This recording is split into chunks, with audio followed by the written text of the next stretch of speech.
La lettre d'Emmanuel Macron à son Premier ministre qui a été diffusée le 6 août 2025, dans laquelle le président français a demandé des mesures de sanctions supplémentaires contre les autorités algériennes et les dirigeants algériens. Comme il était attendu, les autorités algériennes n'ont pas tardé à réagir. Un long communiqué du ministère algérien des Affaires étrangères nous a informé que l'Algérie a répondu point par point et qu'elle a décidé d'appliquer elle aussi des sanctions contre les intérêts français ou contre les autorités françaises. Les autorités algériennes, qu'est-ce qu'elles disent? Elles disent que, grosso modo, la réponse de l'Algérie à Emmanuel Macron, au président français, elle est très simple. Elle se résume en une phrase. Tout est de votre faute et on vous emmerde. Tout est de votre faute et on vous emmerde.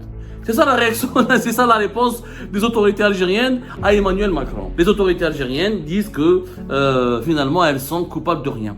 Elles sont la victime. L'État algérien est victime tout le temps, il n'est coupable de rien. Il ne bloque pas les expulsions, il ne bloque pas les laissez-passer consulaires. Au contraire, ce sont les autorités françaises qui ont violé des réglementations et leurs engagements internationaux. Et je mets assez d'hypocrisie. Le problème, c'est-à-dire, j'ai l'impression que les autorités algériennes veulent imposer à la France que de ne pas expulser les Algériens. Les Algériens, ils jouent sans papier, ils font de la délinquance, ils menacent l'ordre public, mais vous devez l'accepter ou on vous emmerde.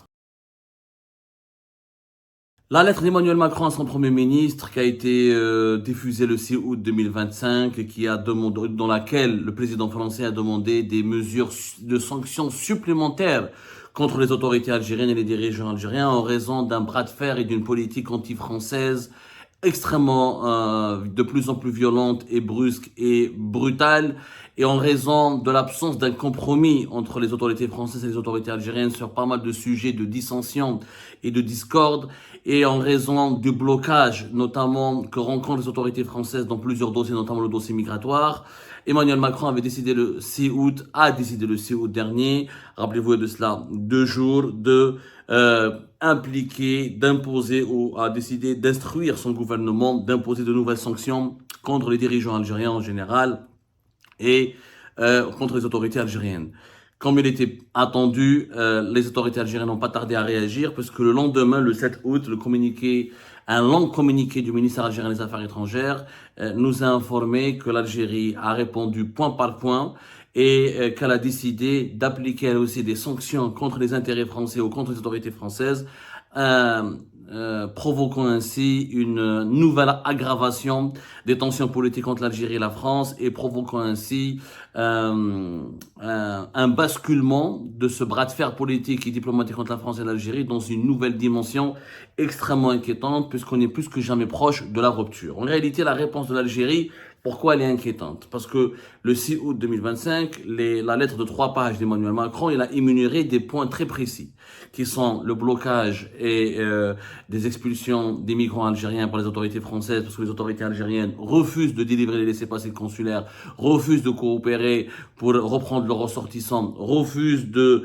accomplir des auditions ou des auditions consulaires ou de vérifier l'identité des migrants algériens qui sont impliqués dans des actes de délinquance ou d'insécurité que les autorités françaises veulent expulser et chasser du territoire français. Le cas de Boualem Sansal et de Christophe Glaise, le cas de l'absence de toute coopération sécuritaire pour lutter contre l'immigration clandestine. Emmanuel Macron, il a énuméré des problèmes concrets, sérieux. La réponse des autorités algériennes, elle était encore plus concrète et je dirais malheureusement pas assez sérieuse. On va l'expliquer pourquoi elle était concrète, mais pas sérieuse. Pourquoi? Parce que les autorités algériennes, qu'est-ce qu'elles disent? Elles disent que, grosso modo, et j'aurais pu m'arrêter là pour faire cette émission, la réponse de l'Algérie à Emmanuel Macron, au président français, elle est très simple. Elle se résume en une phrase.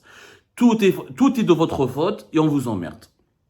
Tout est de votre faute et on vous emmerde. C'est ça la réaction, c'est ça la réponse des autorités algériennes à Emmanuel Macron. Dans un long communiqué du 7 août dernier, les autorités algériennes disent que finalement elles sont coupables de rien. Elles sont la victime. L'État algérien est victime tout le temps, il n'est coupable de rien. Il ne bloque pas les expulsions, il ne bloque pas les laissez-passer consulaires, il ne refuse pas de coopérer avec les autorités françaises. Au contraire, ce sont les autorités françaises qui ont violé des réglementations et leurs engagements internationaux. Je voulais juste un passage de ce long communiqué, de cette lettre algérienne qui n'est pas signée par Abdelmajid Tebboune, qui a été signée par le ministère algérien des Affaires étrangères et qui répond directement à la lettre d'Emmanuel Macron, le président français. Les autorités algériennes ont examiné avec beaucoup d'attention la lettre adressée par Emmanuel Macron à son Premier ministre, le président français, ainsi que les explications fournies le 7 août courant au chargé d'affaires de l'ambassade d'Algérie en France par le Quai d'Orsay.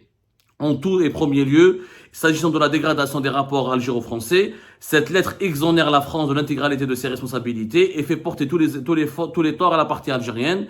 Rien n'est plus loin de la vérité, de la réalité. Dans toutes ces phases, la crise actuelle a régulièrement donné lieu à des communiqués officiels du ministère algérien des Affaires étrangères. Ces communiqués ont systématiquement établi les responsabilités dans l'escalade et révèlent que les réactions et les contre-mesures que les autorités algériennes ont pu adopter s'inscrivent strictement et rigoureusement dans le cadre de l'application du principe de la réciprocité. C'est-à-dire que l'Algérie n'est coupable de rien, elle n'a rien fait, c'est la France qui a provoqué, qui a déclenché la crise. La lettre, en deuxième lieu, la lettre s'emploie à projeter de la France l'image d'un pays hautement soucieux du respect de ses obligations bilatérales et internationales, et celle de l'Algérie d'un État en violation continue des siennes.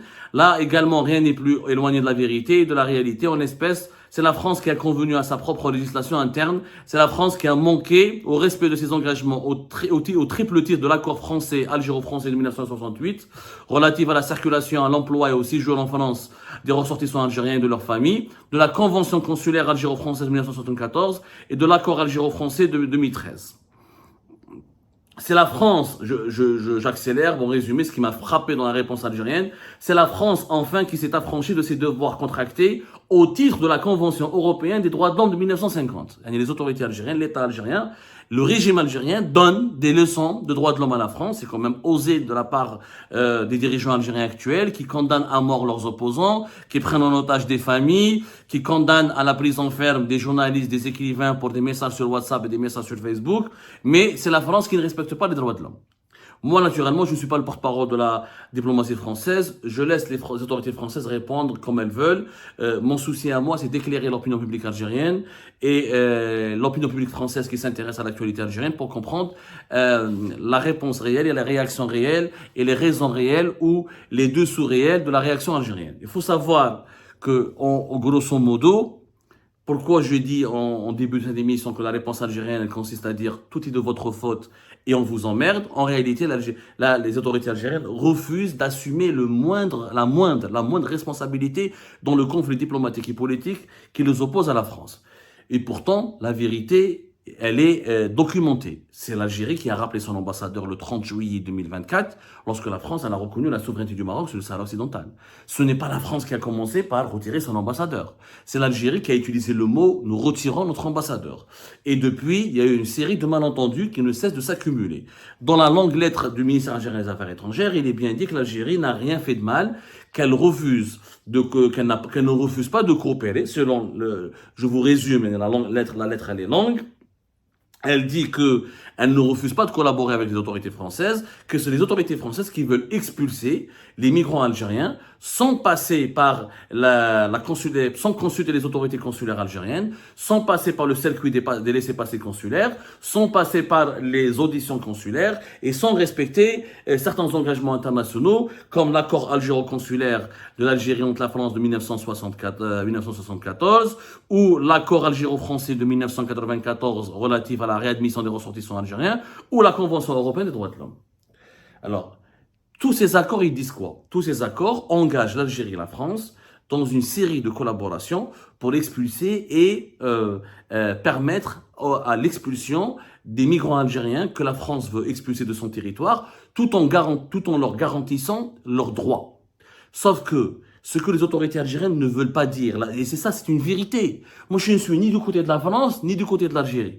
Je n'ai rien à gagner dans cette crise. À l'exception que cette crise nous fait travailler tout le temps, y compris au mois d'août, on peut même pas prendre un congé. Donc moi-même, je suis victime, emmerdé par cette crise interminable. Moi, je rétablis la vérité. Qui a bloqué les laissez-passer consulaires? C'est les autorités algériennes qui refusent de les délivrer. On est passé de 40% avant à la crise de 2024 à moins de 4% depuis le début de l'année 2025. Qui ne veut pas délivrer les laissez-passer consulaires? C'est les autorités algériennes. Qui a ordonné au consulat algérien de ne pas accomplir les auditions consulaires? Comment on expulse un migrant algérien en France? Quand la France veut expulser un migrant algérien? Ou parce qu'il est en situation irrégulière, ou parce qu'il a commis un crime, ou un délit, ou un acte de délinquance, et il menace l'ordre public. Il est arrêté. Il est présenté à la justice, où il fait une peine de prison, et quand il sort, et s'il ne fait pas de peine de prison, il peut aller directement dans un centre de rétention administrative. Au moment où il est placé dans le cadre d'une période de 3 mois maximale, mais qui a été rallongée, que le gouvernement français maintenant veut rallonger à 6 mois, dans le cadre de ces 3 mois de période de rétention administrative, dans un centre qui n'est pas une prison, on appelle un centre de rétention administrative, il ne peut pas sortir, etc., mais c'est pas un régime carcéral. Normalement, les consulats d'Algérie sont contactés par les préfectures de France, les préfectures, et les consulats d'Algérie dépêchent un représentant ou un agent du service du consulaire pour faire une audition. C'est-à-dire pour vérifier que le migrant algérien, que ce ressortissant algérien que la France veut expulser, s'il est vraiment algérien ou pas, et pour comprendre sa situation.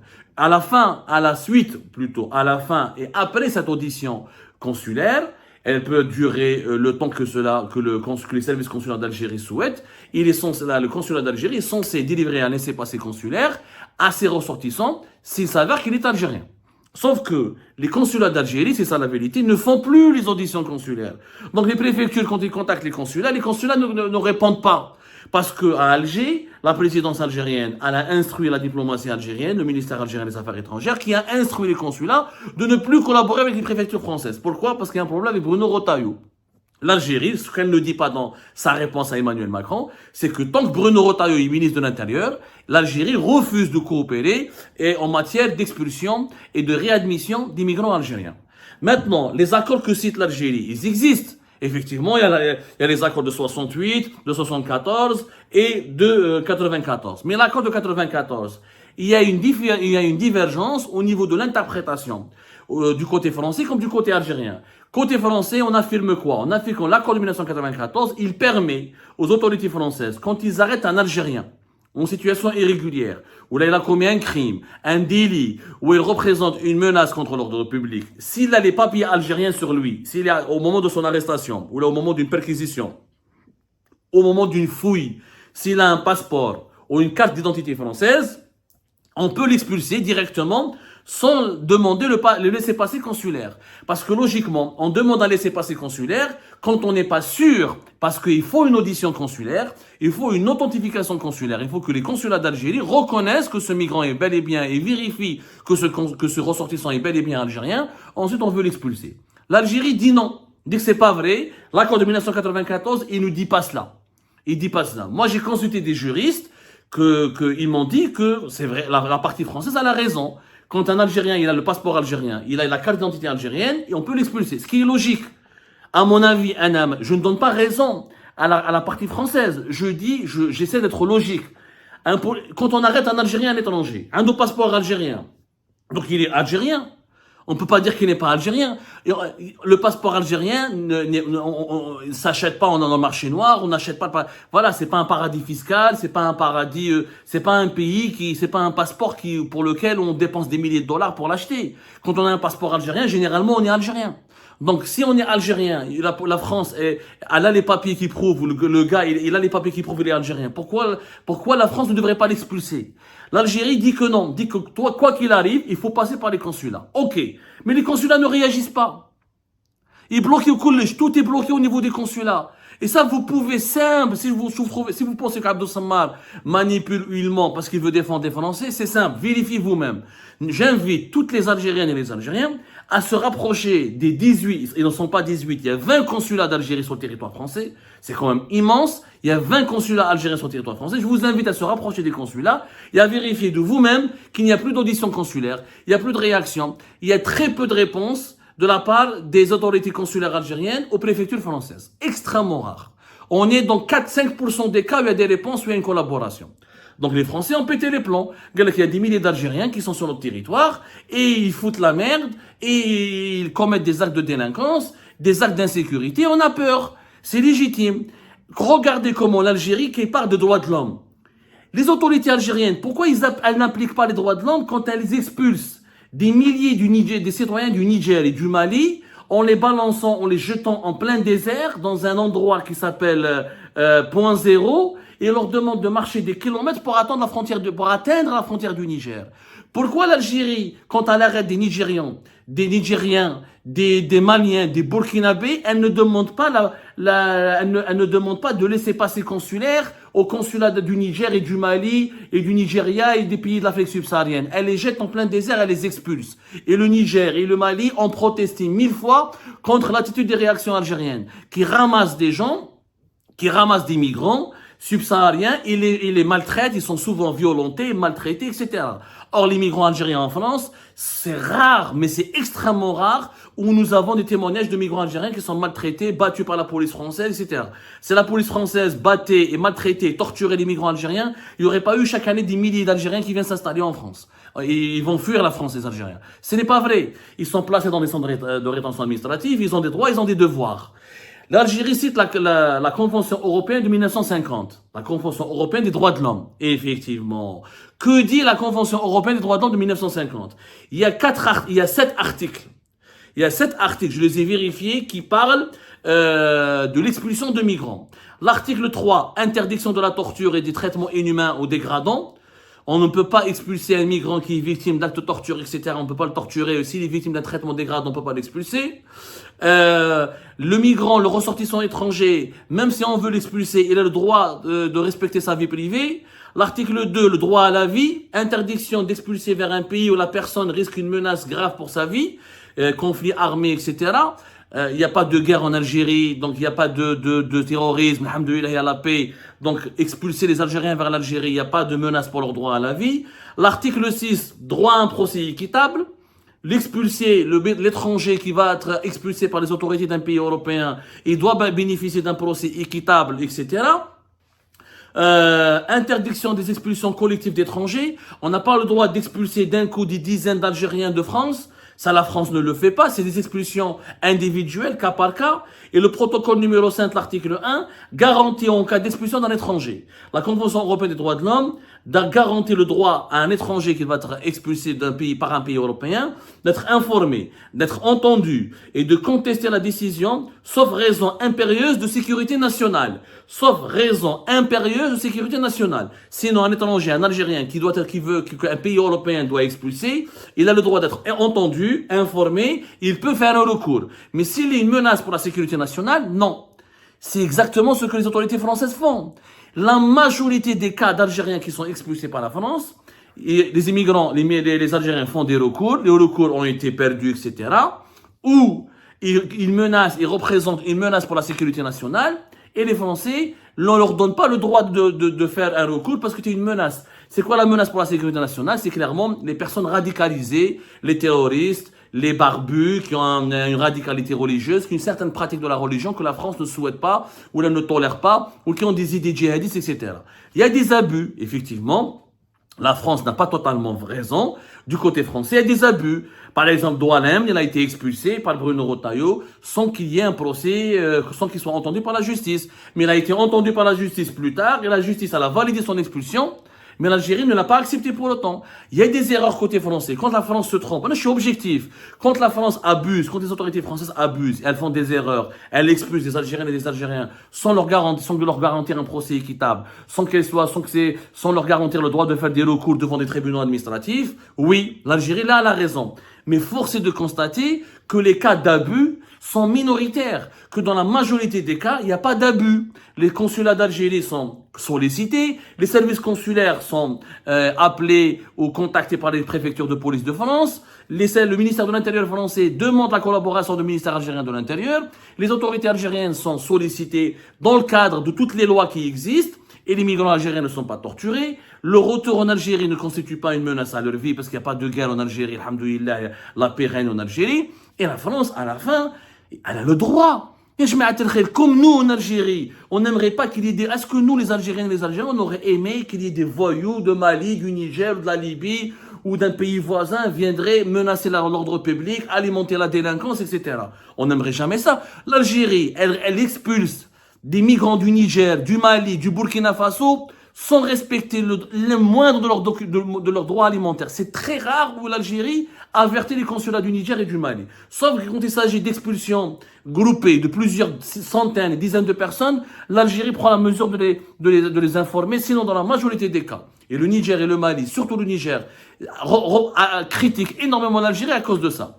Les autorités nigériennes, du jour au lendemain, ils voient des dizaines et des dizaines de migrants qui marchent à pied, qui ont été expulsés par l'Algérie dans des conditions inhumaines, frappés, violés, volés. Et les témoignages et les rapports internationaux là-dessus, sur les expulsions musclées par les autorités algériennes de migrants subsahariens, sont légion, vous pouvez les consulter. Il y a toute une littérature là-dessus. Il y a des ONG, des associations, et c'est pas des Français, c'est pas des Israéliens. C'est des gens du Niger, du Mali, c'est des organismes du Niger, du Mali, c'est des pays subsahariens qui critiquent l'attitude algérienne face aux migrants. Il y a l'Algérie, elle expulse les étrangers de son pays sans tenir compte des droits de l'homme, mais quand il s'agit des Algériens que la France veut expulser, il faut appliquer les droits de l'homme. C'est de l'hypocrisie.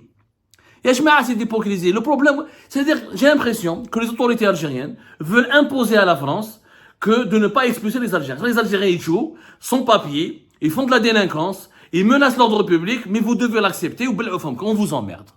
Mais quel est le pays qui accepterait ça? Faites ça aux États-Unis d'Amérique.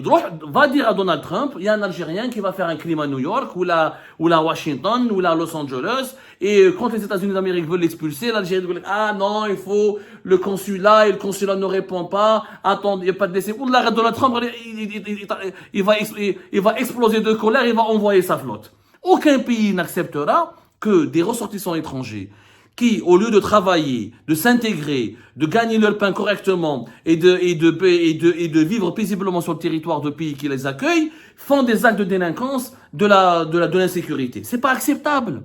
Comme nous, les Algériens et les Algériennes, on ne l'accepte pas pour notre pays, on ne peut pas l'accepter pour un pays étranger. Et puis, il y a une minorité d'Algériens et d'Algériens, ils sont quelques milliers, sur les 5 millions d'Algériens et d'Algériens sur les 5 millions d'individus qui ont une relation directe et indirecte avec l'Algérie qui vivent en France, il y a quelques milliers qui foutent la merde et qui n'ont pas de place sur le territoire français. Il faut l'accepter. Ils noircissent l'image de notre pays, ils portent atteinte à l'image de notre pays, ils portent